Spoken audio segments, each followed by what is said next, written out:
Bonsoir à tous. On va pouvoir enfin commencer, hein. Désolé, il y a eu quelques petits imprévus, mais on est là. On va pouvoir enfin commencer cette formation de biophysique. J'espère que vous allez bien. On est très heureux que vous soyez là. Et on va commencer sans plus tarder, hein, tout simplement. Alors, du coup, au sommaire, on vous l'avez vu en faisant les QCM du TD, on va avoir des QCM sur la structure du noyau, sur l'interaction avec la matière, et après, si on a le temps à la fin, on va répondre à vos questions. Voilà. J'ai fait un truc. C'est moi qui charge. OK. Donc, on va commencer sans plus tarder. Donc, le premier QCM, c'est un QCM qui tombe plus trop aux annales de passe, mais sur lequel vous pouvez tomber sur les annales de passage. Donc, on vous le met quand même parce que c'est quand même quelque chose qui fait partie de votre cours. Donc, c'est bien de savoir répondre à ce genre de QCM. Alors, du coup, pour dispenser de strontium 82, les réactions nucléaires suivantes respectent-elles les lois de conservation du nombre baryonique et de la charge électrique? Et on a une réaction. Alors, hop, voilà. Donc, ce qu'il faut comprendre pour résoudre ce type de QCM, c'est qu'il y a une certaine méthodologie à suivre. Okay. Déjà, c'est une notion de cours, vous l'avez vu, c'est que lors des réactions nucléaires, en fait, ça se comporte comme une réaction chimique, donc vous allez avoir une conservation du nombre de masses et de la charge électrique, donc du numéro atomique, tout simplement. De la sorte que, en gros, hop, là, vous avez votre réaction un peu comme elle est présentée dans le QCM, à gauche, et vous voyez que vous avez une conservation avec A plus A' qui est égal à A seconde plus A tierce, et Z plus Z' qui est égal à Z seconde pardon, plus Z tierce. OK. Juste à titre de compréhension, moi, ce que je vous conseille de faire, c'est que pour translater votre réaction dans la nomenclature qui est, qui est donnée dans le QCM dans une nomenclature qui est un peu plus typique des réactions chimiques, en fait, vous prenez juste la virgule qui est donnée dans votre parenthèse et ça vous délimite à gauche les réactifs et à droite les produits. Donc, en gros, ça va nous donner ça. C'est exactement la même chose, c'est juste que du coup, la virgule, on l'a transformée par des flèches. Okay. Ça vous permet d'avoir tout simplement une conversion. Et c'est ça qu'on va voir en fait dans la correction de ces items. Et aussi, du coup, sont associés à ces différents réactifs, en fait, des noms. Et du coup, il faut que vous sachiez, pour une particule donnée, quel est son nombre de masse et quelle est sa charge. Vous allez voir qu'en fait, c'est des choses qui sont assez cohérentes. Un proton, il a une masse de 1 et il a une charge de 1. Un neutron, il a une masse de 1 mais une charge de 0 parce qu'il est neutre. Un gamma, un rayonnement gamma, c'est une particule qui n'a pas de masse, donc ni de charge, donc elle est à 0, 0. L'électron, il n'a pas de masse comparé au nucléon, donc on considère que c'est 0 avec une charge de moins 1. Le positon, c'est l'inverse. Et la particule alpha, en fait, ça correspond au noyau d'un atome d'hélium. Donc c'est 4,2. OK. Voilà. N'hésitez pas à m'interrompre si vous avez des questions. Donc là, on va aller assez vite sur ce genre de QCM, puisque tout simplement, c'est une application de ce qu'on vient de vous présenter à l'instant. Donc ici, vous avez votre réaction. Attends. Alors, Bon. est-ce que vous voyez le diapo ou pas? Ah, Que... j'entends rien, d'accord. Ok. Ah, c'est bon, là, il voit le diapo. Est-ce que vous nous entendez ou pas? Oh, mais je pense que c'est quelqu'un qui n'était pas connecté. Non, non, il y en a parce que vraiment personne ne voyait le diapo. Ah oui, non, mais je veux dire pour le gars qui avait un peu... Oui, je pense que là. OK. Donc voilà, on reprend. Donc, comme je vous ai dit, la virgule, vous la transformez en flèche, ça vous donne quelque chose comme ça. Et ensuite, pour confirmer si la réaction elle est possible ou non, il vous suffit juste de regarder s'il y a une conservation du nombre de masse et du numéro atomique. Donc là, on commence par regarder le nombre de masse. On a 85 plus 1 à gauche, donc 86. Et à droite, on a 3 fois 1 neutrons. Donc en fait, ça va être 3 fois 1, le nombre de masse, hein, plus 82. Et en fait, on se rend compte que dès le numéro de masse, le nombre baryonique, vous allez avoir un déséquilibre. Donc en fait, la réaction n'est pas possible. Okay, vous n'avez pas une conservation de la masse. Donc cet item, il est faux. Le suivant, c'est pareil. Vous faites à nouveau la conversion. Là, vous la virgule, vous la retransformez par une flèche. Ça passe en tant que réactif avec droite, ça passe en tant que produit. Et du coup, ça vous fait 84 plus 4, plus 4 plus 82. Et là encore, il y a une inégalité, donc c'est faux. Je cache ça. Hop. Allez. Hop. L'item C, par contre, il est vrai. Donc, à nouveau, c'est la même chose. Hein. Je crois que c'est à peu près le même item que le précédent. C'est juste qu'on change une valeur de 1, il me semble. Donc, vous faites 82 plus 4, ça vous fait 86. Et vous faites 4 fois 1 plus 82, ça fait 86. Donc, au niveau du nombre baryonique, pardon, il y a un équilibre de la masse. Ok, mais ça ne suffit pas pour dire que votre réaction elle est correcte. Il faut aussi vous regarder de la charge. Donc, vous regardez. Ici, on ne vous précisez pas dans l'énoncé le numéro atomique du krypton parce qu'on vous le donne dans l'énoncé, en fait. Hein. On le donne dans l'énoncé commun et on ne vous précise pas là. Donc, ça vous fait 36 plus 2. Donc, 36 plus 2, ça fait 38. Et là, ça vous fait 4 fois 0 plus 38, ça vous fait 38. Donc, cette réaction elle est possible. OK? Vous avez compris ou pas comment on résout ce type de QCM? C'est bon? Donc ensuite, c'est exactement la même formule. Là, je ne vous détaille pas forcément. Ici, c'est faux parce qu'on a un déséquilibre au niveau du nombre de masses, 87 plus 1, différent de 4 plus 82. Et là, c'est faux. Je me permets juste de préciser, vous voyez qu'avec la méthode que je vous ai donnée, vous n'avez pas de problème quand vous avez des notations qui sont entre parenthèses comme ça, entre crochets du coup. Parce que ça fait partie de la partie droite, donc c'est des produits. OK? Vous faites pareil, vous établissez tout ça. Et du coup, vous voyez que c'est faux parce que dès le nombre de masses, non, je crois que le nombre de masses il est correct, ça fait 236 plus 3 fois 1 plus 82 plus 151, ça fait bien 236, il me semble, ça fait 85 plus 151 aussi, ça me semble bon. Mais par contre, au niveau du nombre du numéro atomique, c'est pas bon. Donc cet item est faux. C'est bon ou pas? Ouais? Allez, super. Allez, QCM2. Du coup, alors là, on a un item, il y a marqué qu'on contient exactement 82 protons pour le strontium 82. Donc ça, c'est du faux. Quelqu'un veut répondre? C'est de la participation. Vas-y. Attendez, je vais répondre à la question. Là. Pourquoi la D elle est fausse? Alors la D elle est fausse parce que au niveau du nombre de masses, à gauche, au niveau des réactifs, vous avez 87 plus 1, alors qu'au niveau des produits, vous avez 4 plus 82. Ça fait 88 différent de 86, il n'y a pas une conservation. Donc c'est faux. Pardon. Allez.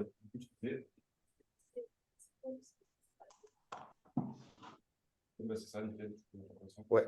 Du coup, ouais, en haut, c'est le A, c'est le nombre de nucléons. Donc, en bas, c'est B. Donc, exactement 38 électrons. Donc, personne n'a répondu. Du coup, ouais, c'est ça. Donc, nickel. Le nombre d'électrons pour les atomes, c'est égal au nombre de protons, donc c'est égal à 2. Ouais, vous êtes sur des atomes qui sont stables, hein, donc le nombre la charge électrique elle est neutre, donc vous avez autant que d'électrons.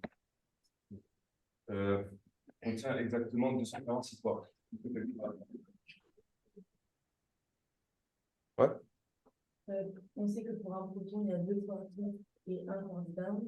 Et pour les neutrons, c'est 2 quarks down et 1 quark down.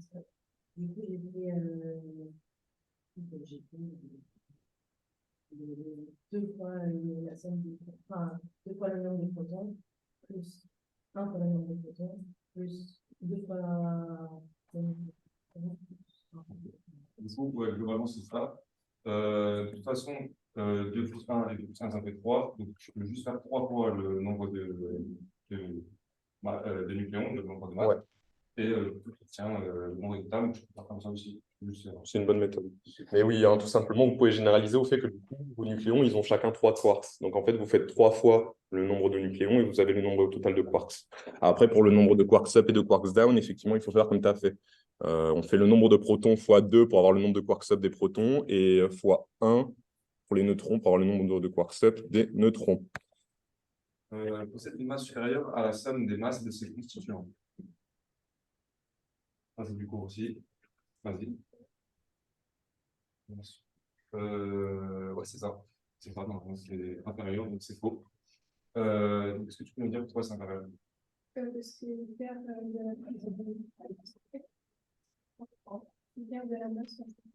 Ouais, c'est exactement ça. Ce qu'on appelle du coup le défaut de masse, c'est dû à l'énergie de liaison. Donc, je rappelle l'unitaire a sa masse pour le convertir en énergie, pour que ses constituants ils restent liés entre eux.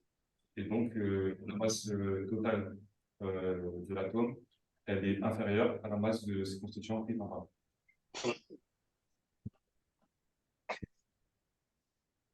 Et item E, c'est une énergie de masse supérieure à celle du bloc 82.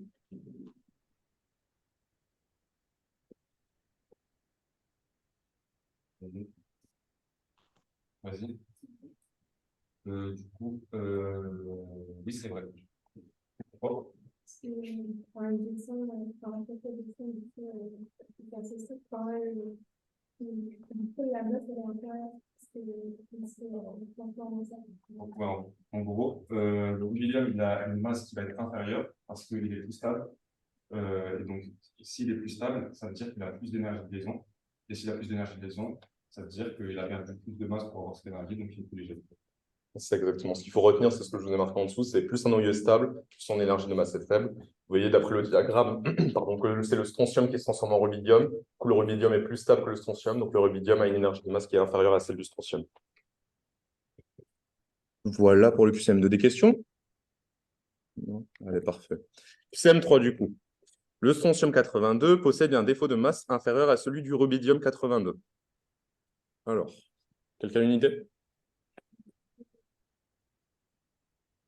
Alors, le défaut de masse, hop, ouais, c'est ça. Défaut de masse inférieur à ça. Oui. Alors, effectivement, le défaut de masse, ce qu'il faut retenir, c'est qu'il varie dans le sens inverse de l'énergie de masse qu'on a mentionné précédemment. L'énergie de masse, elle va diminuer avec l'instabilité, avec la stabilité, pardon, alors que le défaut de masse, il va lui augmenter avec la stabilité. Donc, c'est ce que vous voyez là. Comme on a un strontium qui est instable par rapport au rubidium, son défaut d'énergie de masse il va être inférieur à celui du rubidium. En gros, c'est le même thème. C'est ça, exactement. Retenez juste que le défaut de masse, il varie dans le sens inverse de l'énergie de masse ou la masse. OK? En item B, le strontium 82 possède plus de neutrons que de protons. Il suffit de faire le calcul avec les données que vous avez là. Vous voyez instinctivement qu'il va avoir plus de neutrons que de protons, c'est vrai. Voilà. 82 moins 38, c'est supérieur à 38. OK, c'est bon? Ouais. Item C, le strontium 82 est excédentaire en protons par rapport à la ligne de stabilité sur le diagramme proton-neutron. Alors, hop, une petite diapo de cours. C'est un petit tutoriel pour lire les schémas de transformation radioactive. Là, sans s'intéresser à quel type de, face à quel type de réaction on a à faire, il vous suffit en fait de regarder le sens vers lequel votre flèche va s'orienter sur le diagramme. Étant donné que votre courbe là, en fait, vous voyez en bas, qui n'est pas détaillée, en fait, ça représente le numéro atomique. Quand vous allez avoir une flèche qui va aller vers la droite, vous allez vers une réaction qui va avoir un nombre de protons qui va augmenter. Donc, ça veut dire qu'initialement, votre noyau, il est excédentaire en neutrons. D'accord? Il est excédentaire en neutrons, donc il va transformer ce neutron en proton. Donc, il gagne un proton. Et à l'inverse, quand vous allez avoir une flèche qui va vers la gauche, là, justement, vous allez avoir un noyau qui est excédentaire en protons et qui, du coup, va perdre un proton. OK? C'est clair? Donc là, on revient au système. Hop, Et en ordonnée, c'est l'énergie. Oui, en ordonnée, c'est l'énergie. Du coup, c'est pour ça que vous voyez que plus vous allez être sur un milieu stable, plus vous descendez. C'est parce que l'énergie elle va diminuer. Et du coup, le strontium 82 est excédentaire en protons. On voit que la flèche, elle va vers la gauche. Donc, votre strontium 82, il va perdre un proton. Donc, il est bien excédentaire en protons. C'est bon? Super. Item D, le strontium 82 possède un quark-up de plus que le rubidium 82. Alors là, il y a plusieurs méthodologies. Celle qui peut le plus vous rassurer, c'est juste vous faites le calcul du nombre de quarks-up dans le strontium 82 et vous le comparez au nombre de quarks-up dans le rubidium 82. Donc, comment vous faites? Vous avez le nombre de protons et vous allez déterminer plutôt le nombre de neutrons. Comme on s'intéresse aux quarks-up et qu'il y a 2 quarks-up dans les protons et 1 quark-up dans les neutrons, vous faites 38 fois 2 pour le strontium plus 82 moins 38 fois 1. OK. Pardon? 44. Oui, c'est ça, 44, pardon. Et vous faites la même chose en dessous et vous comparez. Une autre méthode que vous pouvez faire, qui est un peu plus simple à mon sens, c'est juste vous comparer le nombre de protons et le nombre de neutrons. Donc là, vous voyez que le strontium, comme on l'a dit précédemment, il a un proton de plus que le rubidium, mais comme ils ont le même nombre de masses, c'est-à-dire qu'il a un neutron de moins que le rubidium. Donc en fait, si on raisonne par rapport au niveau des quarks, ça veut dire que le strontium, de par son proton en plus, il a 2 quarks up et un quark down de plus, mais de par son neutron en moins, il a un quark up et 2 quarks down en moins. Donc en fait, si on fait la résultante de tout ça, le strontium, au final, il a un quark up de plus et un quark down de moins. OK? C'est clair ou pas? Je vous donne une petite méthode en plus. Je trouve qu'elle va un peu plus vite. Voilà. Si on peut faire différemment, on peut se dire, s'il a une charge de moins, ça veut dire qu'il a forcément un quark down une charge de plus, pardon, c'est-à-dire qu'il a un quartz down de moins, et un quartz up de plus, parce que c'est plus de tiers, moins de tiers, ça fait plus simple. Ça fait plus simple. C'est clair? Ouais, alors la notion de vallée de stabilité, en fait, ça définit simplement si votre noyau atomique, il est stable ou non. En fait, on prend le sens de vallée de stabilité parce qu'en réalité, il existe une infinité de noyaux atomiques qui ont plein de nucléons, enfin, plein de nombre de nucléons qui est différent pour un même numéro atomique. Vous allez avoir seulement quelques atomes qui vont être dans ce qu'on appelle du coup cette ligne de stabilité. Et en fait, vos noyaux qui sont instables, il faut imaginer qu'ils sont au sommet de cette vallée et que du coup, un peu comme la gravité, ils vont tendre à descendre vers le fond de cette vallée pour atteindre la stabilité. Et du coup, c'est en gros dans le schéma, là, ce que vous voyez, c'est que du coup, votre vallée de stabilité, enfin votre ligne de stabilité plutôt, c'est la ligne du krypton parce que le krypton, il ne réagit pas. Alors que le strontium et le rubidium, lui, plutôt, ils vont réagir, donc ils vont descendre cette vallée. OK? Item E, du coup, possède un neutron de moins que le rubidium 82. Bon, du coup, on vient de le dire dans le QCM précédent, hein, c'est vrai. C'est clair? Alors, ça, c'est assez important, les calculs de quarks up, quarks down. Si jamais, pour mémoriser qu'un proton, c'est 2 quarks up, 1 quarks down, et un neutron, c'est l'inverse, il vous suffit juste de vous mémoriser qu'un quarks up, sa charge, c'est plus 2 tiers, et un quarks down, sa charge, c'est moins 1 tiers. Donc forcément, comme vous allez avoir un neutron qui va être chargé, qui va avoir une charge égale à 0, c'est-à-dire qu'il va avoir 2 quarks down à moins 2 tiers, enfin moins 1 tiers chacun, donc moins 2 tiers au total, et un quark up, donc plus 2 tiers. Et le proton, c'est l'inverse, il va avoir plus 2 tiers, donc ça fait plus 4 tiers, moins 1 tiers, ça fait 3 tiers, donc 1, plus 1. OK? Plus M4. Au cours et consécutivement aux transformations du rubidium 82 peuvent être ou sont émis suite à 4% de la transformation, donc la voie A, 4%, des électrons au G. Ça, quelqu'un a répondu à cette oui, mais c'est pas grave. Je pense que pour là, comme d'abord, il faut savoir que vu qu'on n'a pas les temps à faire le seuil de temps du coup, c'est pas un débat plus, c'est un débat. Et je pense qu'il n'y a pas de OK. Alors, on vous a fait une petite diapo de récap sur la capture électronique. Je vous la présenter. Alors, comme elle a dit, quand il n'y a pas de seuil sur le graphique comme ça, c'est que c'est une on descend en termes de nombre de protons, c'est une capture électronique, parce que si on ne descend pas, c'est une émission d'erreur frontale. Et donc, ça, c'est le bilan de la transformation. Wow. Ça, c'est le bilan de la transformation. Donc, on a l'atome plus un électron qui va être pris dans l'environnement de l'atome, de son propre nuage. Qui va donner l'atome avec Z qui a baissé plus un neutrino pour l'équilibre du nombre d'électroniques. Donc le seuil énergétique de la réaction, c'est l'énergie de liaison de votre électron. Et je pense que ça peut être Et du coup, le truc qui est important à comprendre, c'est que la capture de l'électron, elle va entraîner des phénomènes de réarrangement du cortège électronique. Et du coup, on considère que liés à ce réarrangement électronique sont émis des photons X et des électrons G. Donc en fait, cet item, il est vrai, parce que justement, on est sur une capture électronique. Alors, il n'y a pas besoin de la manipulation.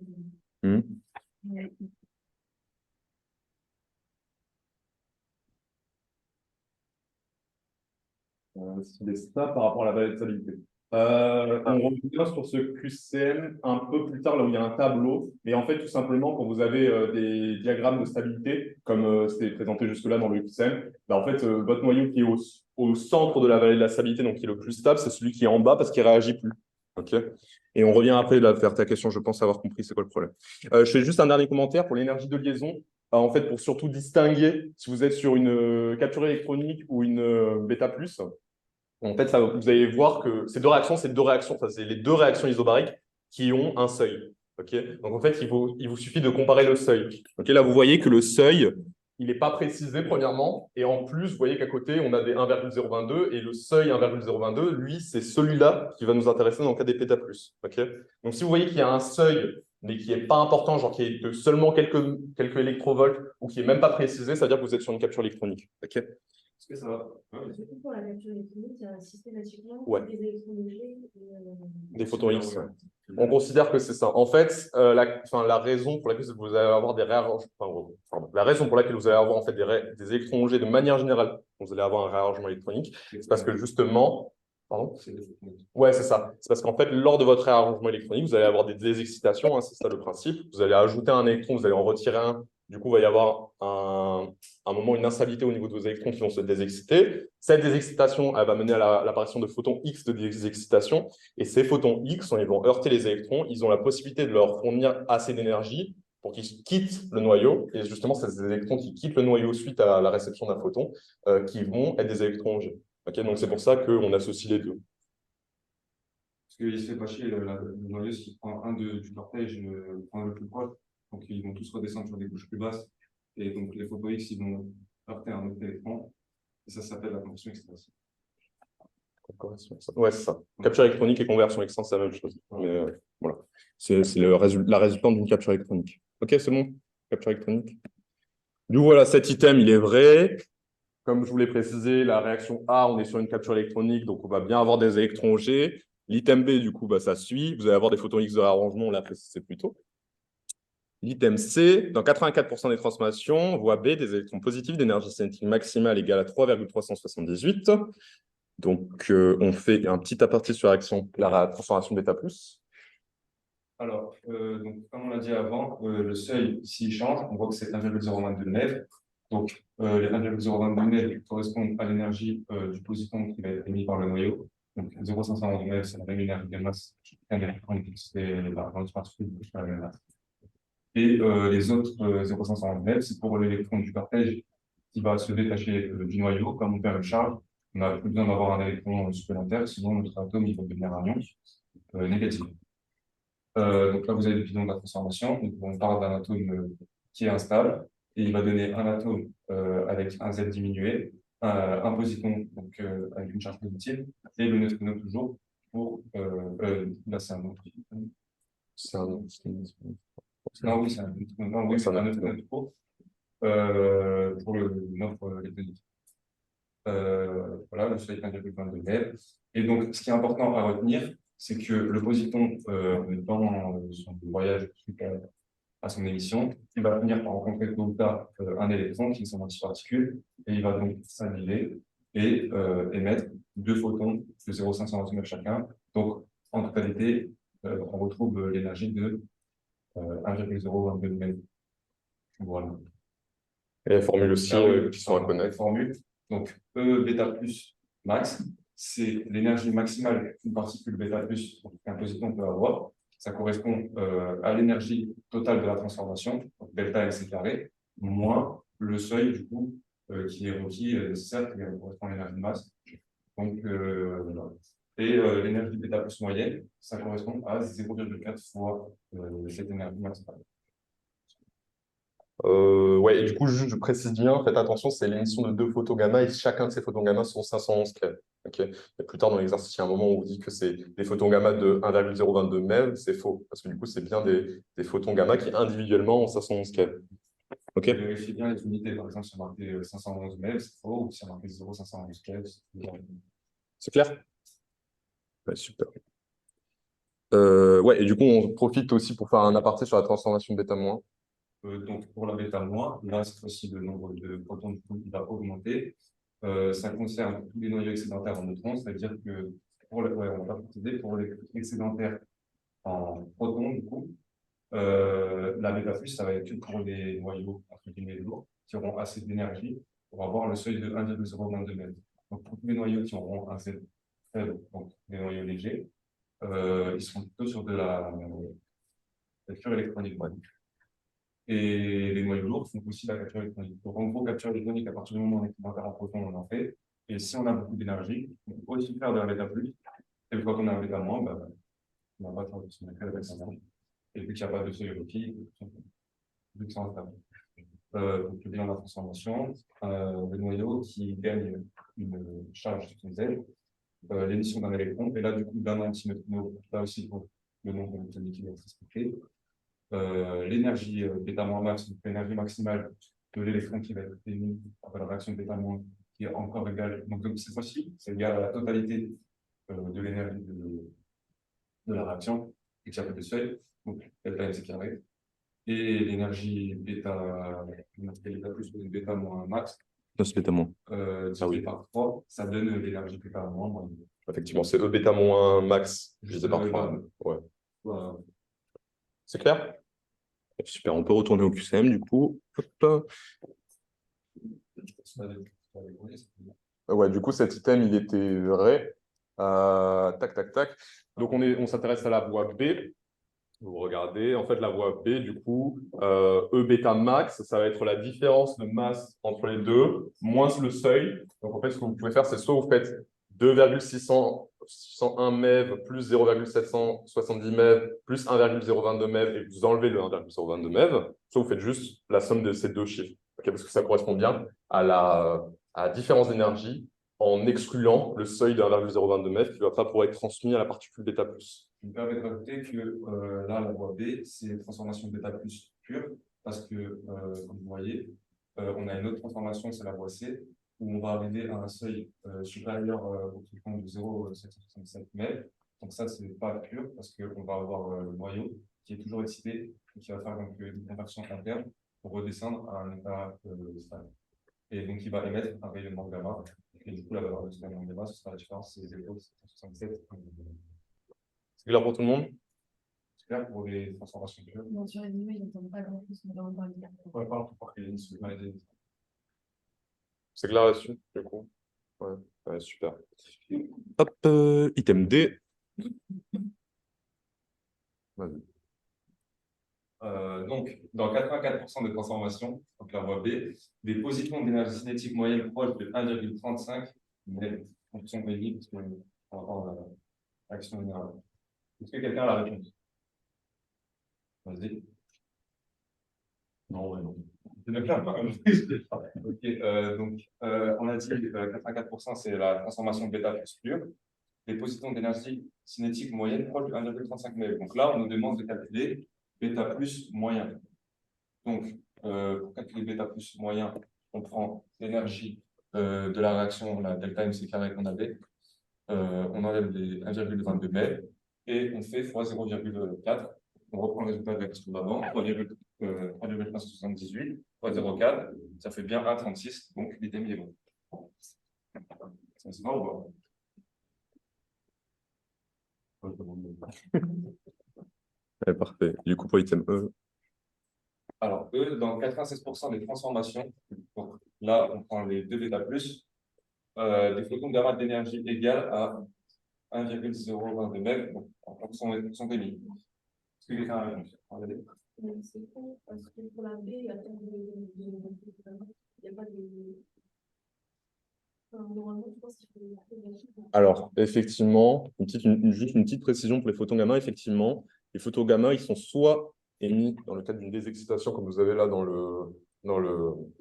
la transformation C, là, c'est ce qu'on vous a dit juste avant, mais aussi les photons qui résultent de l'annihilation d'une particule bêta plus, en fait, on considère que c'est des photons gamma. Okay, mais effectivement, bon, de toute façon, l'item reste faux. L'item est bien faux, parce que ce n'est pas 1,022 MeV l'énergie. Là, ils vous ont piégé sur le fait que c'est 2 photons de 0,511 MeV. L'énergie totale des 2 photons, du coup, c'est 1,022 MeV. Mais individuellement, du coup, si vous mesurez l'énergie de ces photons, vous voyez 511 keV, hein, pas 1022. Ouais. Du coup, quand s'il y a un event qui nous dit qu'on a une réaction à détecter, on a une photons gamma, ouais. Même s'il n'y a pas la petite. S'il n'aurait pas précisé l'énergie, c'est vrai. Donc, bêta plus, ça toujours. C'est ça. Alors, c'est le principe de la vérité. Tomographie, par exemple. Ouais, justement, je crois que c'est un QCM qui a après, mais du coup, en tomographie par émission de positons, on considère que c'est ces photons gamma précisément de 511 keV qu'on va utiliser. Okay, donc, c'est pour ça qu'en fait, tous vos radioéléments qui vont réagir par bêta+, on peut dire qu'ils sont utilisables en tomographie par émission de positons. OK? Allez, parfait. Pas d'autres questions là? On a fini la partie sur le graphique, on va s'attaquer à la partie sur le tableau. C'est tout bon. Du coup, là, je vais répondre à nouveau à la question. Enfin, je reviens à la question qui a été posée plus tôt sur déterminer un noyau sur la vallée de la stabilité. On arrive juste après. Donc, l'item A, l'iode 123 est instable car il possède plus de protons que de neutrons. Alors, bon. Cet item, il est faux. pour deux raisons. Déjà, parce que si vous faites le calcul au niveau de l'iode, vous faites 123 moins 53, vous voyez qu'en réalité, il a 70 neutrons pour 53 protons, donc déjà, c'est faux. Mais aussi, c'est faux parce que ce n'est pas en regardant simplement le nombre de masses et le numéro atomique de votre atome tout seul, vous pouvez déterminer s'il est stable ou non par rapport à la valeur de stabilité. Okay, en fait, vous allez toujours le comparer avec un autre isobar, et c'est en fonction de l'énergie de masse de cet isobar que vous allez déterminer si votre noyau il est stable ou pas. Okay, donc c'est pour ça, c'est doublement faux en fait. Du coup, par exemple, si on vous avait dit l'iode 123 est instable car il possède plus de neutrons que de protons, du coup, ça aurait été toujours faux. Hein, parce que ce n'est pas comme ça que vous déterminez si un noyau est stable ou pas. C'est clair? Un noyau, il est toujours stable ou instable par rapport à la valeur de la stabilité. On ne peut pas dire, s'il est tout seul, on ne peut pas dire. Exactement. Ouais. On ne dit pas que dans un tableau, celui qui est stable, c'est celui qui a l'énergie. Si, on vient justement après. Là. Et du coup, là, par rapport à celui qui est stable, c'est pas forcément Oui, il est instable, mais c'est la justification qui n'est pas bonne. Ouais. Oui, il est bien instable, là, mais voilà, c'est la justification qui n'est pas correcte. Par rapport à quoi? Au plomb. Alors, tu peux comparer au plomb si c'est un isobar du plomb. Ouais. Mais sinon, pas vraiment. En fait, dans ce genre de QCM, tu vas toujours comparer avec un des isobars qui a plus un neutron, enfin plus un proton, moins un proton. Okay, parce que forcément, si tu n'as pas la même masse, tu n'auras pas la même énergie de masse. Donc, tu ne peux pas toujours comparer au même atome. c'est ça. Il y avait une question par là. Si on avait dit que c'était l'antimoine, Si on aurait dit qu'il aurait été stable, parce qu'il possède plus de protons que de neutrons, oui. il aurait juste été stable. En vrai, il est plus stable que les autres, mais je ne sais pas si je ne pense pas qu'on puisse dire avec certitude qu'il est stable. Je pense que Yannick, Attends, oui, pardon. en gros, il me demande est-ce que si on aurait dit l'antimoine est stable, juste ça, est-ce que c'est vrai? Parce qu'en vrai, il est plus stable que les autres, mais est-ce que tu peux être sûr qu'il est stable? Oui, tu peux dire qu'il est stable parce que du coup, en fait, comme on est dans des transformations qui sont isobariques, vous allez toujours avoir une variation. Vous allez regarder en fait votre noyau, il va réagir avec son isobar qui a une variation de plus 1, moins 1 proton. Parce que vous avez vu, les transformations isobariques, elles font à chaque fois gagner juste un proton ou perdre juste un proton. Donc en fait, vous regardez toujours par rapport à ceux qui sont adjacents. Donc là, cet antimoine, il va toujours être stable selon les transformations isobariques et c'est celle auxquelles on s'intéresse. Peut-être que par rapport à un autre noyau, il peut réagir par réaction alpha, par exemple, mais en tout cas, on ne s'y intéresse pas là. Ah ouais, effectivement, c'est vrai que c'est un peu plus malin. Ouais, voilà. Bon, mais je le ferai pas.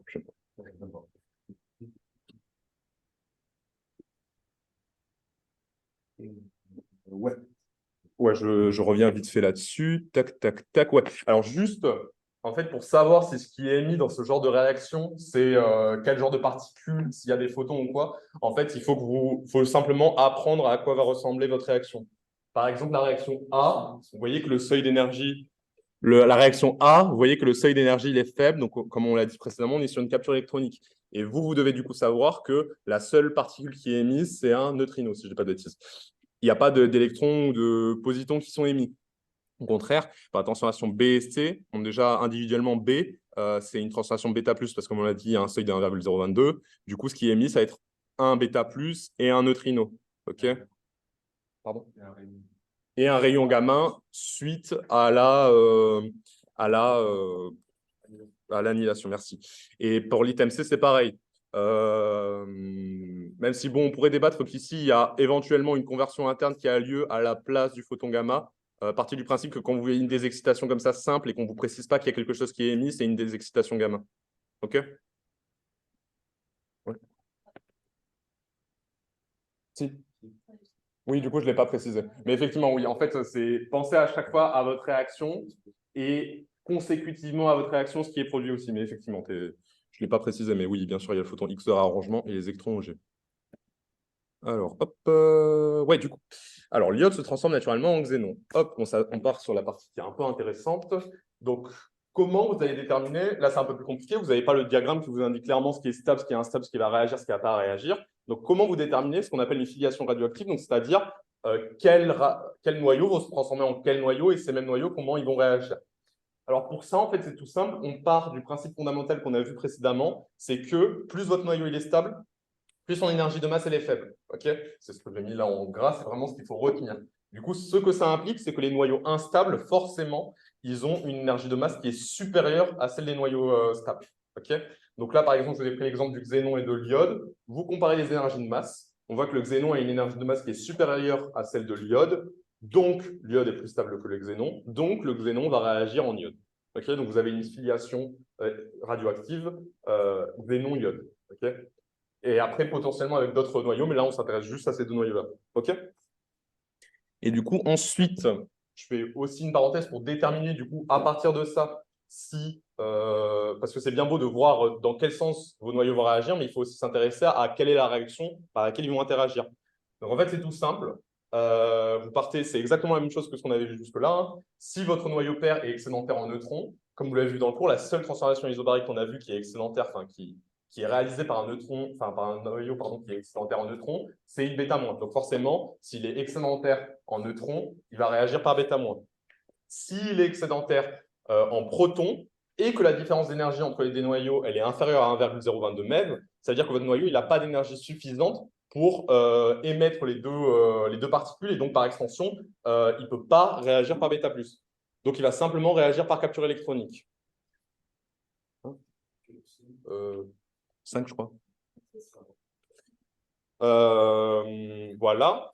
Et du coup, si votre énergie de masse, au contraire, elle dépasse ce seuil, bah, vous allez pouvoir faire une bêta+, mais il ne faut pas oublier que du coup, vous pouvez faire par extension une capture électronique. OK ? Voilà. On considère par défaut que votre noyau pair, il peut réagir par capture électronique parce que le seuil en fait, d'énergie pour faire une capture électronique, il est ultra faible comparé à une bêta+. Donc en fait, à chaque fois, vous allez pouvoir avoir une capture électronique si votre noyau pair est excédentaire en protons.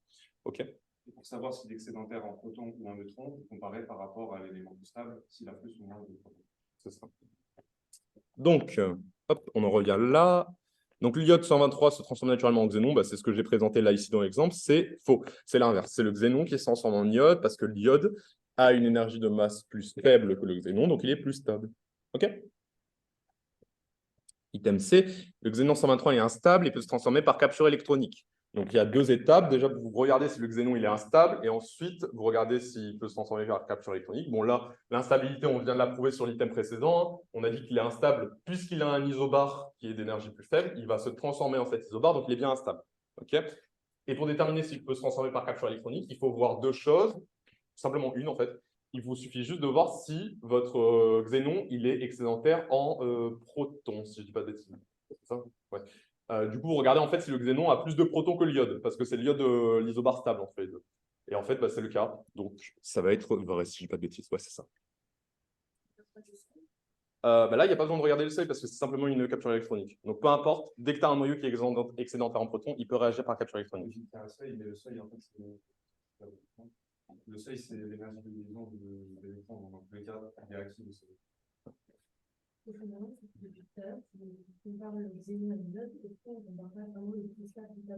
Ouais. Ouais. Alors, c'est raisonnable, mais en fait, la seule raison pour laquelle vous allez toujours comparer un noyau par rapport à un noyau qui est juste au-dessus ou juste en dessous, en fait, c'est parce que, comme je vous l'ai dit, vous êtes sur des transformations isobariques, donc qui se font avec des variations de +1, -1 neutron, proton, pardon. Donc, en fait, vous allez toujours regarder par rapport au noyau qui entoure, entre guillemets, votre tableau. Donc là, si vous regardez la stabilité de l'iode, par exemple, vous allez comparer par rapport au tellure et par rapport au xénon. Okay, vous n'allez pas descendre jusqu'en bas, jusqu'à l'anti-moins de l'état pour voir si eux, par rapport à ça, ils sont stables. Parce que par exemple, ouais. Si par exemple vous prenez l'iode et que vous le comparez à l'étain, ben, vous aurez tendance à dire que l'iode il est stable par rapport à l'étain. Mais en réalité, ça n'a pas d'intérêt de raisonner comme ça parce qu'entre-temps, votre iode, en réalité, lui, il est instable. Il va se transformer en tellure parce que si vous regardez, le tellure, il a une énergie de masse qui est plus faible que l'iode. Okay, donc, en fait, on s'en fiche. Il faut vraiment que vous regardez les noyaux qui sont autour en termes de nombre de masses. Okay, ça, c'est important. Donc, c'est cool de faire la précision. C'est clair pour tout le monde ou pas? Allez, super. Hop, du coup, le xénon 123 est instable et peut se transformer par répétition bêta+. Bon, on a vu précédemment qu'il était instable, oui. Qu'il était excédentaire en protons, oui. Donc là, on vérifie s'il y a le seuil. Donc, en fait, on fait juste la différence d'énergie de masse entre les deux. Et on regarde si elle est supérieure à 1,022. Si elle est supérieure à 1,022, Si elle est supérieure à 1,022, cette différence d'énergie, ben, on va avoir une bêta plus qui est possible. Sinon, ça veut dire qu'on va avoir une bêta plus qui est possible en plus de la capture électronique. Sinon, ça veut dire qu'on a simplement une bêta plus. C'est pas le pointeur. Enfin, pardon, seulement une CE, excusez-moi. C'est le pointeur. Je pense que c'est le... C'est ça, non? Oula, oula. Bon, on va rester comme ça. À l'aise, à l'aise. C'est bien la souris en fait. Ok, du coup, cet item, il est vrai parce que si vous faites la différence, hop, vous voyez que vous tombez sur une énergie qui est supérieure à 1,022. Donc, il y a le seuil qui est possiblement atteint. Donc, vous avez possiblement une bêta plus. Ok, en plus de la capture électronique. C'est clair pour tout le monde? Super. Du coup, item E, l'étain 123 est instable et se transforme en émission bêta-. Comme je vous l'ai dit, dans le cas de l'étain, on va comparer par rapport aux noyaux qui sont proches de +1, -1 proton. Okay, donc là, l'étain, il est en bas de tableau, donc on s'en fiche de celui qui est plus bas. On compare à l'antimoine. Donc vous comparez les énergies de masse comme on l'a fait jusque-là. Cette différence d'énergie de masse, oh non, pardon, n'importe quoi. Oui, vous comparez les énergies de masse. Vous voyez qu'entre l'étain et l'antimoine, celui qui a l'énergie de masse la plus faible, c'est l'antimoine. Donc l'antimoine est stable par rapport à l'étain. Donc l'étain va se transformer en antimoine. Ça, c'est la première étape. Et effectivement, l'étain est instable. Pour déterminer ensuite si c'est une transformation bêta-, il vous suffit simplement de regarder si votre étain il est excédentaire en neutrons. Vous comparez avec l'antimoine. L'antimoine, il a 51 protons et l'étain, il a 50 protons. Donc, en fait, l'étain, il va gagner un proton lors de sa réaction isobarique. Donc, en fait, initialement, il est excédentaire en neutrons. Et ce neutron va se transformer en proton. Donc, il va se transformer par bêta-. Donc, ce système est vrai. Voilà. C'est clair pour tout le monde? Ça, c'est vraiment usuel pour le coup. C'est des choses sur lesquelles vous allez tomber à l'examen.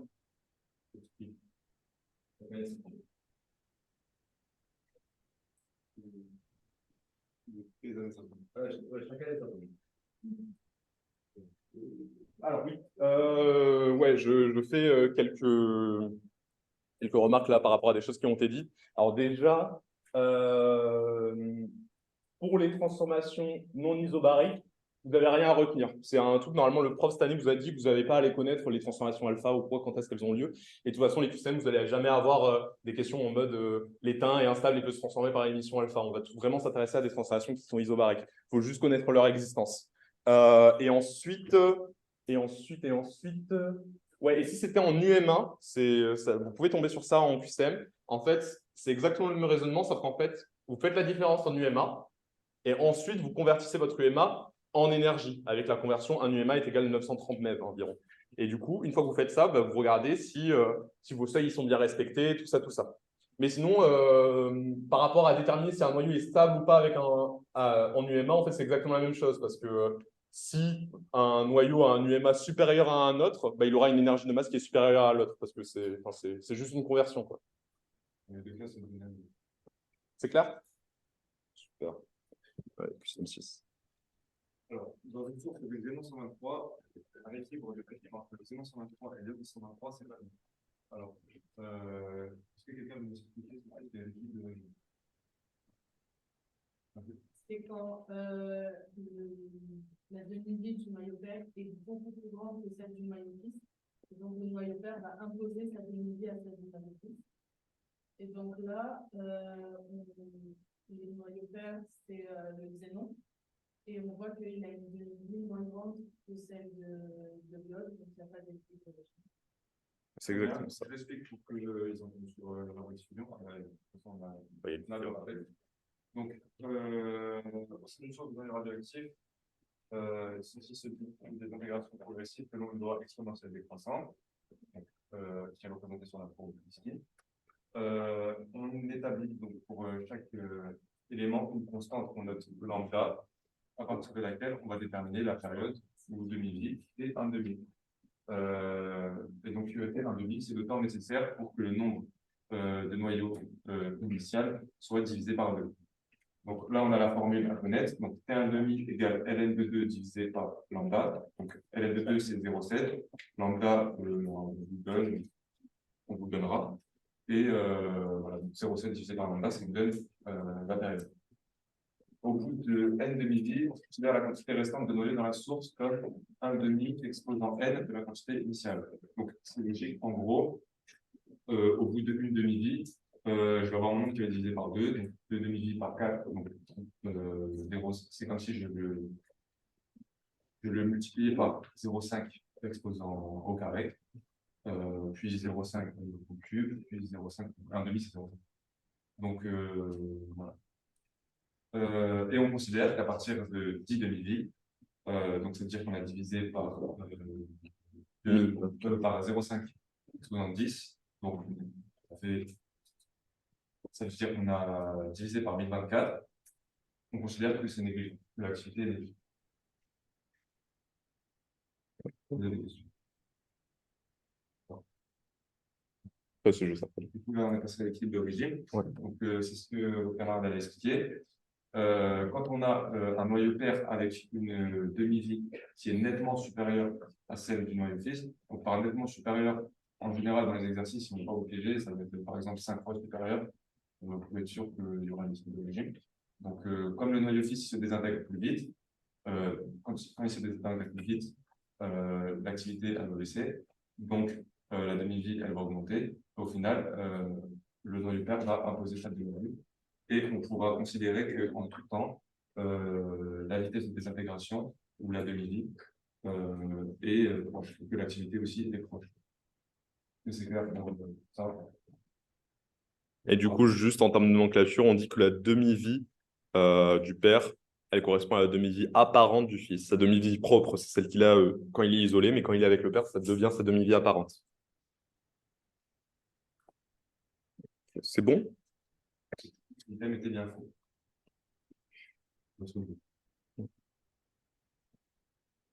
Une question.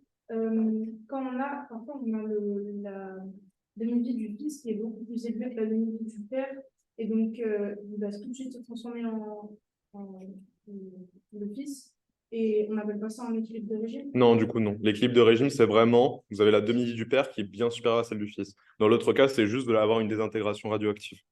Okay, l'équilibre de régime, c'est vraiment ce que j'ai précisé. Dans le cas inverse, on dit qu'il n'y a pas d'équilibre de régime. Ça ne porte pas de nom propre. Donc, dans le cas présent, il n'y a pas de. Ouais. J'ai une question, quand on fait un demi exposant N, le N c'est le nombre d'heures. Nombre de périodes. C'est le nombre de demi-vies. Si on te dit au bout de 12,6 heures, ça fera au bout de 6 périodes. Et au bout de n demi-vies, on considère que la quantité restante de noyau dans la source comme 1 sur 2n. Donc n, c'est ton nombre de demi-vies. Donc au bout d'une demi-vie, c'est divisé par 2. De 2, c'est divisé par 4. De 3, c'est divisé par 8, etc. En gros, au bout d'une demi-vie, ce sera fois 1 demi. Au bout de 2 demi-vies, en 2,1 heures, ça fait 4,2. Ça fera un demi-vie. Mais en fait, je ne vois pas c'est le point de N0. En gros, L, c'est ton nombre de demi-vies. Ah, n0 là, c'est simplement la quantité. Ça, n0, c'est la quantité initiale de noyau. N0 divisé par 2, du coup, c'est la quantité initiale de noyau divisé par 2. C'est le nombre de noyaux. Donc ça correspond à une demi-vie. C'est juste la définition. Mais quand on a que le tableau, Quel tableau? le tableau qu'on a Pour déterminer la demi-vie, elle est donnée. C'est la période. Mais quand on veut faire, parce que parfois on va faire deux exposants N et juste avec ça. 2 exposant n. Bah, du coup, oui, ok, je vois ce que tu veux dire. C'est ça. En fait, si par exemple, là, on te disait qu'au bout de 4,2 heures, la quantité de noyau est divisée par un certain nombre, en fait, il te suffit juste de diviser ton nombre d'heures par la durée de ta demi-vie. Et en fait, du coup, ça va te donner le nombre de demi-vies qui se sont écoulées. C'est ça. En fait, divisé par 2 exposants L multiplié par 1 demi exposant L, c'est la même chose. Non, c'est pas ça. En gros, c'est, par exemple, si on te dit que au bout de... Oui, ça revient au même. Mais par exemple, si on te dit la quantité de xénon au bout de 4,2 heures a diminué d'un facteur je ne sais pas combien, il te suffit de faire 4,2 heures divisé par la période du xénon. Là, ça va faire 2 du coup. Du coup, tu sais qu'il y a 2 demi-vies qui se sont écoulées. Et du coup, ça, tu vas diviser ta quantité initiale par 1 sur 2n. Donc 1 sur 2 exposant 2, donc 1 sur 4. Okay. C'est clair ou pas ça? Parce que ça tombe, c'est vrai que je crois que c'est précisé un moment après, mais oui, voilà. Alors, hop. L'activité du poumon sur 23, le 3, c'est le diode sur 23 au moment. On l'a dit, c'est faux. Puisque il n'y a pas d'équilibre de régime. Alors, 12,6 heures, c'est bizarre, 12,6 heures après sa fabrication, il reste environ 1/32 de l'activité initiale du Xénon 123. Quelqu'un veut répondre? Personne veut répondre. Du coup, tu veux répondre? Alors, moi, je pense que j'aurais fait 12,6 divisé par 2,1. Ouais. Et ça, alors, ça fait beaucoup. Ça fait 6. Ça fait 10. Ouais. Et du coup, si on fait 2 exponentiels, enfin 1 sur 2 exponentiels, ça fait 1 sur 32. Non, ça Non, ça fait fait 1 sur 34. C'est pour et du coup, bah, c'est faux. Parce que là, il y a un 32, alors que c'est un 64. Tu vois, c'est exactement le calcul du coup que j'ai précisé précédemment. On voit le RC, il a pas calculé la main. J'avais le bon raisonnement, mais je n'avais pas fait le calcul. Ça va, ça va. Pardon? C'est 1 sur 64 le facteur. C'est multiplié par un facteur 64 ou c'est divisé par un facteur 64. Ça revient au même. C'est multiplié par un 64, c'est divisé par un 64. Qu'est-ce qu'il faut répéter? Répète mon raisonnement. Ok, juste du coup, je répète le raisonnement. Pour avoir le nombre de demi-vies qui s'est écoulé, et donc par extension le facteur par lequel votre noyau, votre quantité initiale de noyau il est divisé, vous prenez le temps qui s'est écoulé, vous le divisez par la période ou la demi-vie de votre noyau, ça va vous donner le nombre de demi-vies qui s'est écoulé du coup, et à partir de ce nombre de demi-vies, vous avez n, et comme vous savez que au bout de n demi-vies, la quantité de noyau est multipliée par facteur 1 sur 2n, vous faites 1 sur 2n avec la valeur que vous avez trouvée. Là, par exemple, du coup, on a trouvé que 12,6 divisé par 2,1, ça fait 6. Donc, il y a 6 demi-vies qui se sont écoulées. Donc, l'activité initiale a diminué d'un facteur, elle a été multipliée par un facteur 1 sur 2 exposant 6, donc 1/64e. C'est bon?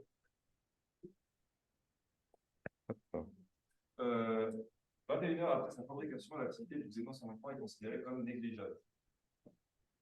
Non, là, en fait, on va diviser 21 par 2,1, on va voir que ça fait 10. Et on a dit qu'au bout de 10 demi-vies, la quantité était considérée comme négligeable. C'est exactement ça. Bon, là, c'est aussi pour la vie. Je répète, du coup, 21 divisé par 2,1, ça fait 10. Au bout de 10 périodes, c'est négligeable. C'est bon. LE, 21 heures après sa fabrication, l'activité de l'iode 123 est considérée comme négligeable. Voilà, c'est le même item, sauf que la période, elle a été multipliée par quasiment 6. Du coup, c'est bon. Si jamais je précise, mais ouais, non, même pas. Si l'iode avait une période qui était beaucoup plus faible, qui aurait du coup engendré un équilibre de régime entre le xénon et l'iode, ça aurait été vrai, parce que du coup, ça aurait été juste le même item, hein, tout simplement. Vous aurez eu la demi-vie apparente de l'iode qui serait égale à celle du xénon. Du coup, ça aurait suivi la même demi-vie, donc en fait, la même variation. C'est clair? Voilà, là, comme il n'y a pas de... Ouais, bien sûr. Laquelle? Vous voulez laquelle? Possible. Ok. Tu regardes. Oui, le diapo sera sur la librairie si jamais. Ok, QCM7. Donc, là, on s'attaque à l'interaction avec la matière. Donc, on va revoir toutes les formules sur une diapo qui arrive juste après. Dans l'eau, les électrons émis lors des transformations pures de rubidium 82 produisent en moyenne près de 42 fois 10 exposant 3 ionisation. Pour ça, vous avez des formules. Bon, déjà, en fait, on va vous faire un rappel de toutes les formules. Il y en a 5, en réalité, à mémoriser. Donc déjà, la formule des parcours moyens et des parcours maximaux. Déjà, chose très importante à comprendre, c'est les formules qui s'appliquent au rayonnement directement ionisant. Okay, donc, ça va être des faisceaux d'électrons. Un électron va avoir un parcours moyen, un parcours maximal. Si en QCM, vous voyez qu'on vous pose une question sur un photon avec un parcours maximal ou un parcours moyen, c'est faux. Okay, c'est seulement les électrons qui vont avoir seulement aux électrons que ça s'applique cette formule. Donc, le parcours moyen, en centimètres, ça correspond à l'énergie de votre particule divisé par 2 fois la masse volumique. Et le parcours maximal, c'est 1,5 fois ça.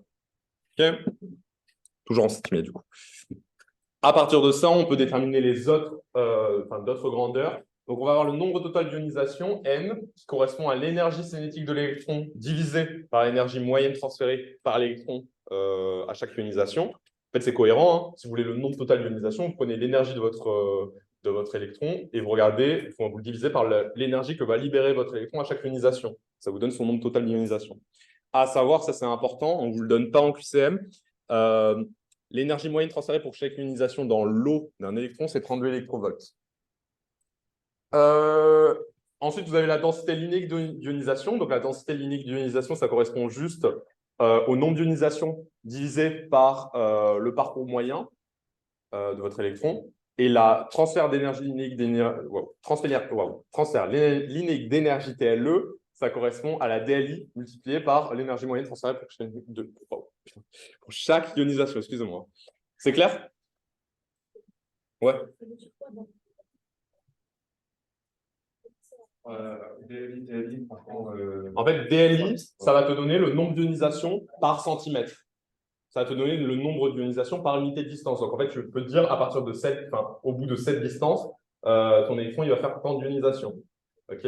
Et transfert d'énergie linéique, ça te fait… en fait, c'est la même chose, mais tu pondères par l'énergie. Donc, c'est-à-dire que tu ajoutes aussi une notion d'énergie par-dessus ça. OK? En gros, c'est ça, ouais. Tu prends en compte l'énergie de l'électron dans le transfert d'énergie linéique. Hop. Du coup, système il était vrai.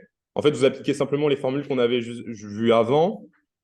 Comme on vous dit, produisent en moyenne, ces électrons produisent en moyenne, vous allez prendre l'énergie moyenne pour le calcul du nombre d'ionisation. Donc, en fait, vous reprenez le bêta moyen qu'on a calculé plus tôt dans le QCM, où on avait trouvé 1,36 MeV. Et du coup, vous appliquez la formule, c'est E divisé par WO. Donc, c'est 1,36 fois 10 puissance 6. Vous faites attention, vous le mettez en électrovolts parce que le 32, l'énergie moyenne transférée à chaque électron qui vaut 32, c'est 32 électrovolts. Donc, il faut vous transformer les MEV avant en électrovolts. Donc, c'est pour ça que vous mettez un 10 exposant 6. Et vous tombez bien sur 42 fois 10 exposant 3 ionisation. C'est clair? Voilà. L'item après, du coup, forcément, il est faux d'un facteur 2. Voilà. L'item C, ces électrons ont un parcours moyen proche de 6,75 mm. C'est tout simple. Vous appliquez la formule du parcours moyen. On vous précise qu'on est dans l'eau. Faites attention à ce qu'on vous dit dans l'énoncé, soit du QCM, soit de l'ITEM, parce que du coup, on vous indique quelle masse volumique vous allez prendre. C'est important dans le QCM qui arrive un peu plus tard. Donc là, vous êtes dans l'eau. Donc la masse volumique, elle vaut 1. Donc vous faites R moyen est égal E en MEV divisé par 2 fois ρ. Donc divisé par 2 parce que la masse liquide de l'eau, c'est 1. Donc ça fait 1,36 divisé par 2.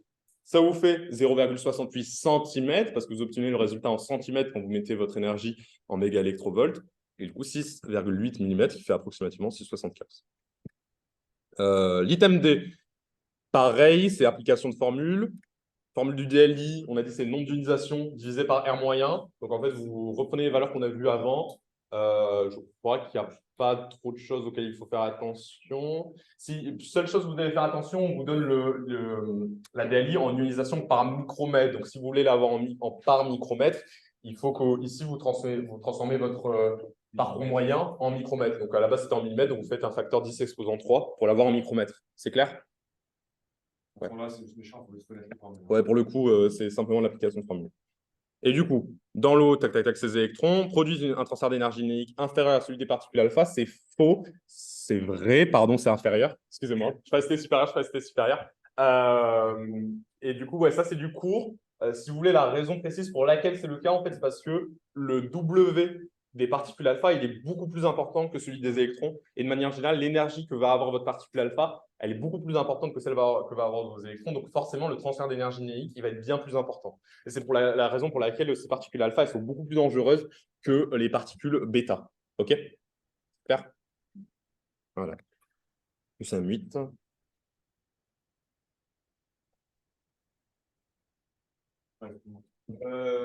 Alors, au sujet des photons gamma, et pas avec exclusivement à la transformation.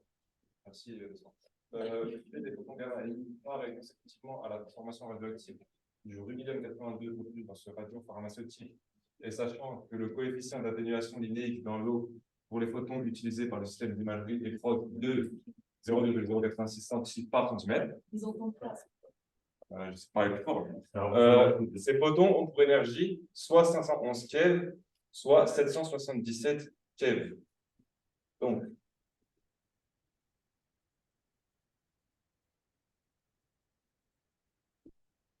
Ouais. C'est vrai parce qu'on parle des photons gamma, c'est ce qu'on disait tout à l'heure. Donc, on a les 777 MeV qui sont, oui, du coup, 777 keV, au final, on change les unités de facteur 10 exposant 3, qui sont émis par la conversion interne, plus les 511 keV des photons d'aviation, tout simplement. C'est clair? Oui. En gros, tu as les 0,7. Là, on te demandait l'énergie des photons gamma émis par le rubidium 82. Donc, on te demande cet élément, les photons gamma que tu vas avoir à la suite de ces trois réactions. Conversion, CE, tu n'en as pas.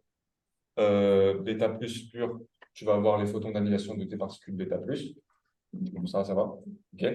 Bêta plus non pur, donc tu vas avoir là aussi les photons d'annihilation, plus tes photons gamma de conversion interne de ton noyau qui est excité. Les Et excitations. donc, du coup, tu as les 511 keV ou 0,511 MeV pour les annihilations, plus du coup, tu as aussi 777 keV ou 0,67 MeV pour ta conversion interne. Donc, c'est bien ce qu'on retrouve dans les... C'est clair? Super. Les photons émis majoritairement conviennent à la tomographie par émission de positons, TEP. Donc, c'est ce qu'on a vu tout à l'heure. C'est vrai, quand vous avez une bêta plus, il y a des positons. C'est une tomographie par émission de positons. Donc, c'est vrai. Donc, et ça va être pareil pour toutes les bêta plus. On considère que tous les atomes émetteurs bêta plus conviennent à la tomographie par émission de positons. Et du coup aussi, c'est ceux qui sont majoritaires parce que vous voyez que la réaction qui est majoritaire, c'est la bêta plus pure. Donc en fait, c'est celle qui va uniquement émettre. Majoritairement. S'il y aurait une majorité de conversion interne, ça aurait été une majorité de photons X, tout ça aurait été faux. Ouais. Par contre, ça aurait été vrai si on aurait dit qu'il y a des tomographes par émission de positons. Du coup, radio X. Ouais, radio. La majoritaire, c'est la bêta plus. 84 plus, c'est 96%. C'est clair? Ouais, super. C'est dans l'eau. Donc, c'est dans l'eau. L'interaction la plus probable de ces photons est la diffusion Compton. Donc, il y a deux choses à prendre en compte. Bon, là, il vous a mis le graphique, mais vraiment, vous ne l'avez pas quand on fait le système. On prend en compte l'eau. Donc, l'eau, c'est le Z qui va être bas parce que c'est de l'hydrogène et de l'oxygène. Donc, on est 8 et 1. Donc, on va se retrouver par là déjà. Ça vous donne un gros indice de ce que ça va être.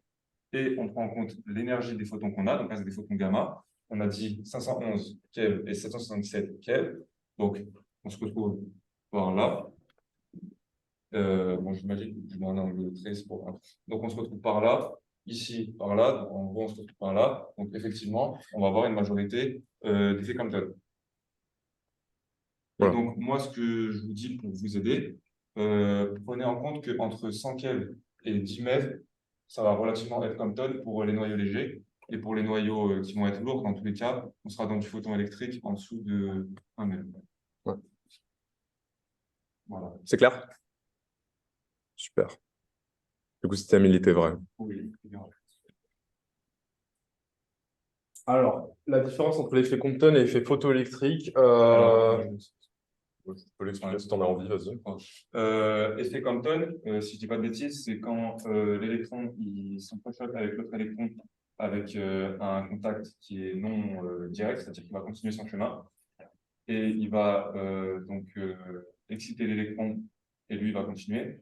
Alors qu'effet photoélectrique, il va taper de manière directe sur l'autre électron, il va lui retransmettre de l'énergie et je crois que le deuxième électron va lui mettre un peu.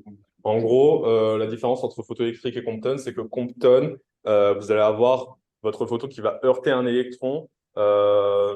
Cet électron, il va absorber une partie de l'énergie du photon et le photon va continuer son trajet et l'électron va se retrouver simplement ionisé, excité, pardon. Alors que dans l'effet photoélectrique, du coup, c'est bien ça, ouais, l'effet photoélectrique, du coup, en fait, votre photon qui va heurter votre électron, il va céder toute son énergie. Et du coup, vous allez avoir l'apparition d'un électron qu'on appelle électron photoélectrique, qui possède toute l'énergie du photon et qui va souvent être ionisé, du coup. Je ne suis pas sûr à 100%, sinon peut-être Guy de reposer la question sur le forum et je lui répondrai personnellement exactement ce que c'est. Je ne suis pas sûr à 100%. C'est quoi ton pseudo? C'est Beko, les gars. Allez. La CDA dans l'eau des photons utilisés est proche de 8 cm. Alors, pour résoudre ce QCM, il faut prendre en compte ce qu'on vous dit juste ici. Voilà, pardon. Coefficient d'atténuation linéique, et on donne la valeur. Donc voilà, là on va voir l'explication. Les photons donc, sont susceptibles, lorsqu'ils sont en contact avec la matière, d'interagir avec le photone, ainsi que et donc en gros, on traduit cette capacité à interagir dans la matière par un coefficient noté mu, donc, qui est le coefficient d'atténuation linéique. Donc en gros, c'est la capacité de votre matière à interagir avec les électrons. On peut définir les photons. Ok, les photons. On peut définir une couche de demi-atténuation, CDA, qui se calcule avec ln de 2, on l'a dit tout à l'heure, c'est 0,7. On divise par ce coefficient d'atténuation linéique, mu. Et donc, en gros, une CDA, c'est la couche de demi-atténuation, c'est l'épaisseur de votre matériau qui permet d'arrêter la moitié des photons. Par exemple, j'envoie 100 photons et que la CDA de la porte en bois, c'est 5 cm, avec la porte, elle fait 5 cm, il n'y a que la moitié qui passe, donc 50. Et donc, on peut calculer ça en divisant d'un facteur 2 exposant n le nombre de photons avec n le nombre de CDA. Et les nombres de CDA, ça s'ajoute. Par exemple, si j'ai une CDA de bois plus 2 CDA de cuivre, ça me fait 3 CDA. Ouais. C'est ce que je veux dire. Et aussi, du coup, juste de préciser, ça c'est ultra important. Je pense que la prof vous posera des questions là-dessus. Le coefficient d'atténuation linéique, il est à la fois dépendant du matériau, mais aussi de l'énergie de votre rayonnement. Okay, pour un rayonnement différent, vous n'allez pas avoir la même valeur d'atténuation linéique et du coup pas la même valeur de CDA. C'est vrai. On prend simplement la formule, on prend nos coefficients, on prend 0,7, on divise et on obtient le résultat en centimètres, et la proposition. La CDA dans l'eau des photons utilisés est proche de 0,8 cm. Donc là, c'est faux, on se trompe de puissance de 10. C'est clair?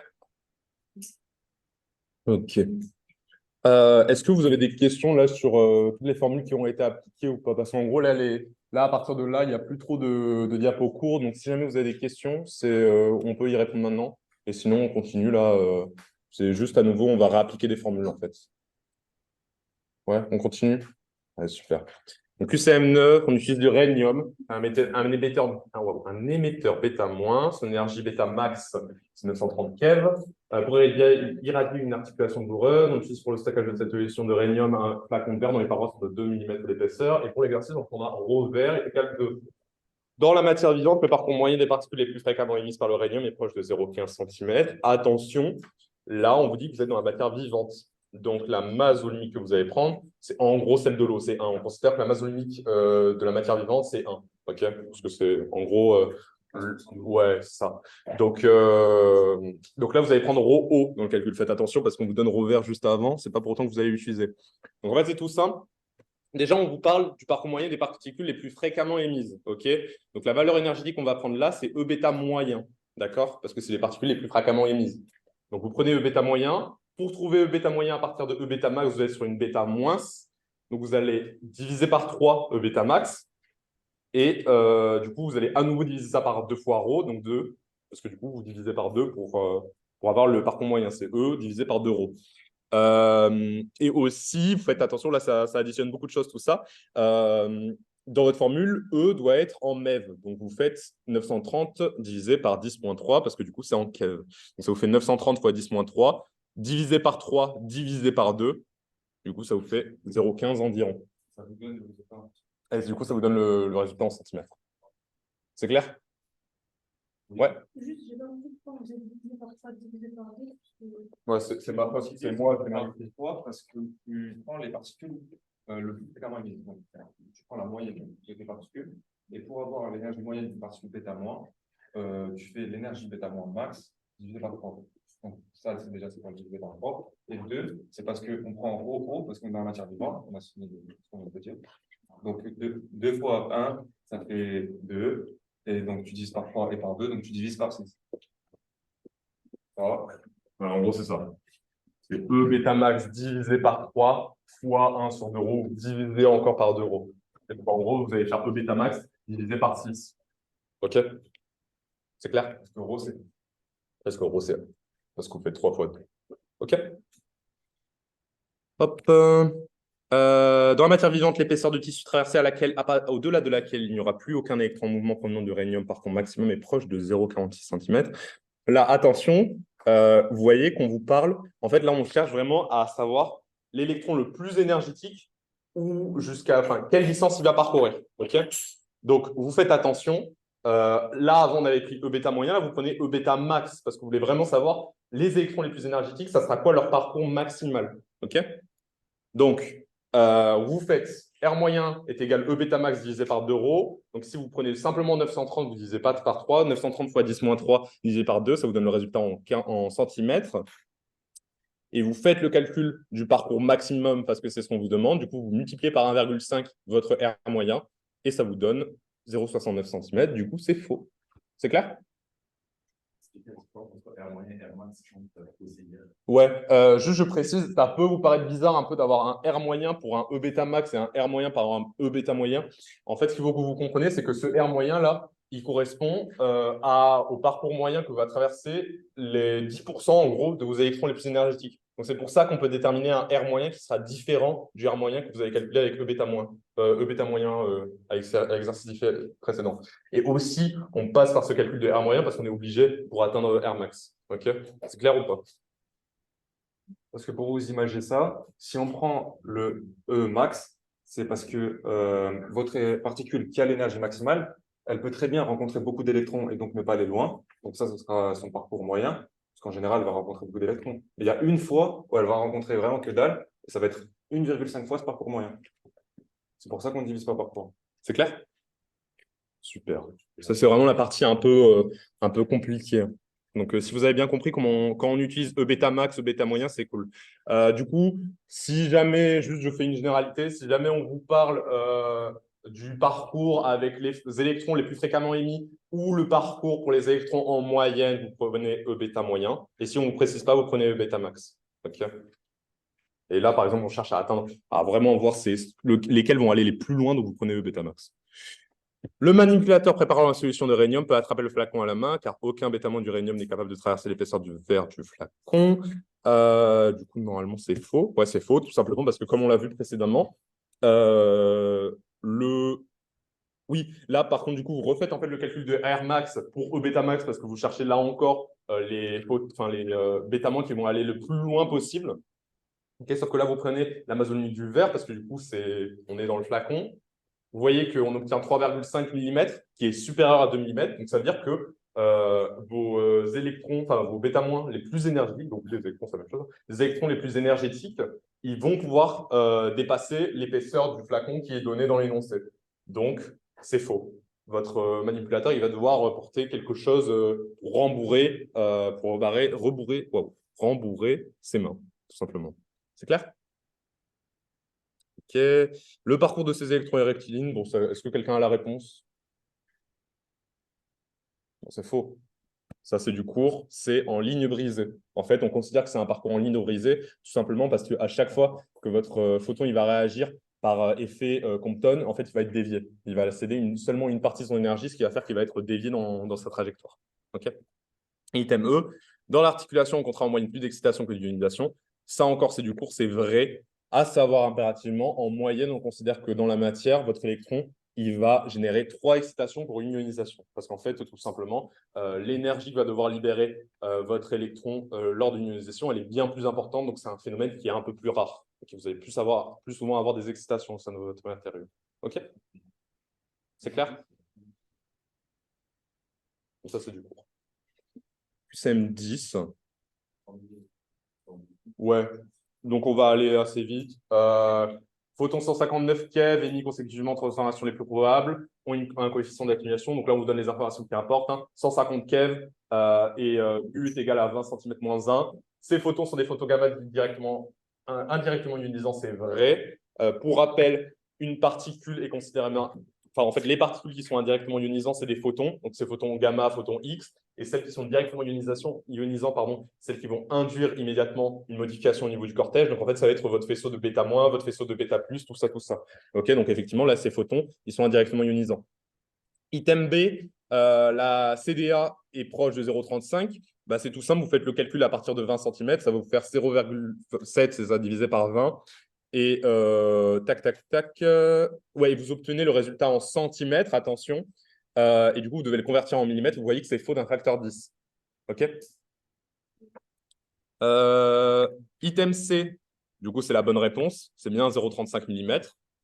Item D, un tablier en plomb d'épaisseur 0,35 mm protège à 99,9% de ses photons.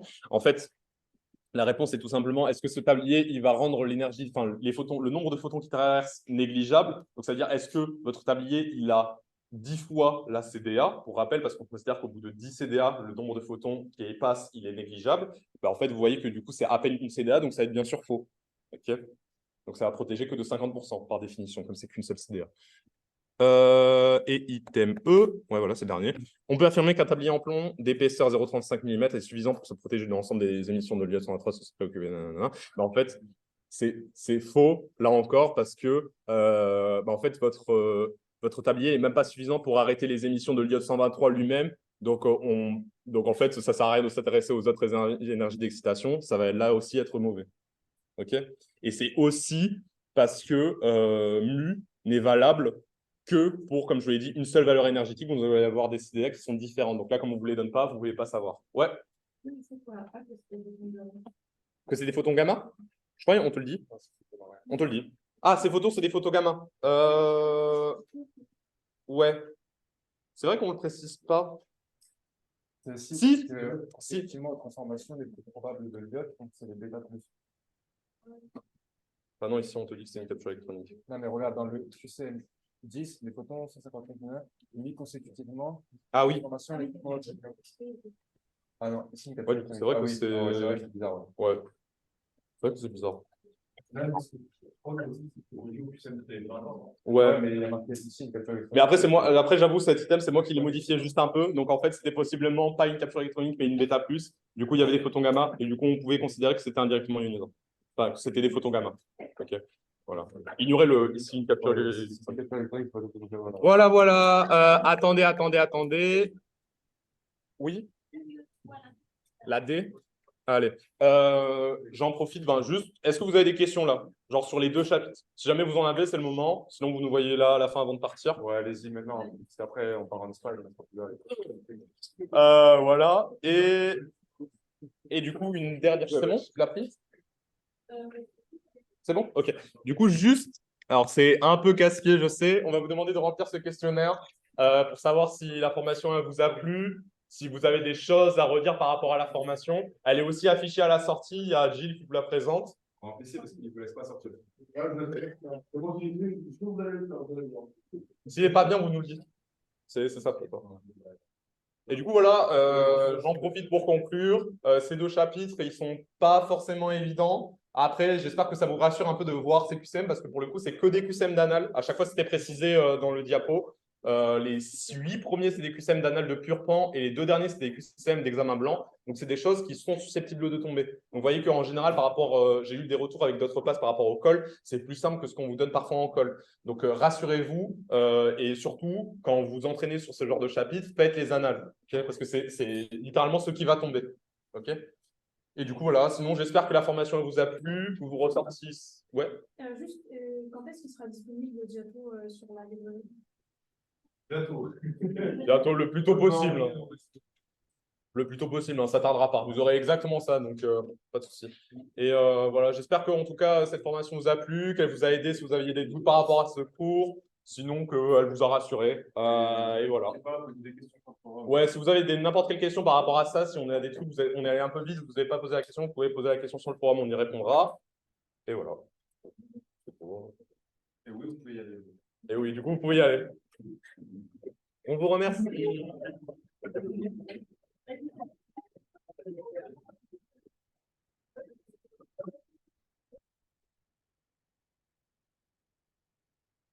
Et merci bien sûr aux gens qui sont venus par le Zoom. Hein. Je n'ai pas précisé, mais vous êtes là aussi. Pardon? Ouais, je vais pas tarder. Juste QCM6, quel item? Ok. Tac, ouais. Donc, en fait, c'est pour calculer. Ouais, calculer en gros le nombre de demi-vies. En fait, c'est tout simple. On te donne le temps, là, on te donne 2,6 heures. On te dit que la période est 2,1 heures. Toi, ton but, c'est de déterminer le nombre de demi-vies. À partir de ça, déterminer le facteur par lequel va diminuer ta quantité d'état de noyau. Tu es d'accord avec moi? Pour déterminer le nombre de demi-vies, c'est tout simple. Tu prends le temps qu'on te donne, tu divises par la demi-vie qu'on te donne. Okay, donc là, tu fais 12,6 divisé par 2,1. Ça te fait 6. Il y a 6 demi-vies qui sont écoulées. Donc, ta quantité de matière pour ton activité, elle va diminuer d'un facteur 1 sur 2 exposant 6. Donc 1 sur 64. Ouais, 1 sur 2 exposant 6. En fait, c'est tout simple. Je vais le calculer. Je vais le ramener. C'est 6 fois 2, ça fait 4. Là, ça fait 4 fois 2. Ah, ça c'est juste, du coup, il faut que tu, hop, si on l'a donné là, voilà. Au bout de n demi-vie, on considère la quantité restante de noyau dans la source comme 1 sur 2n de la quantité initiale. Ça, c'est un truc juste qu'il faut savoir. En fait, c'est la définition. C'est comme ça que ça, tu vois, en fait, au-dessus de demi-vie, tu sors de demi-vie par encore 2, donc 4. Ouais, c'est ça. Par 2, par 2, par 4, c'est 8. Encore 2, 16. Et du coup, je généralise que c'est divisé par 2 exposant n. Tu connais? Moi, j'entends juste par rapport.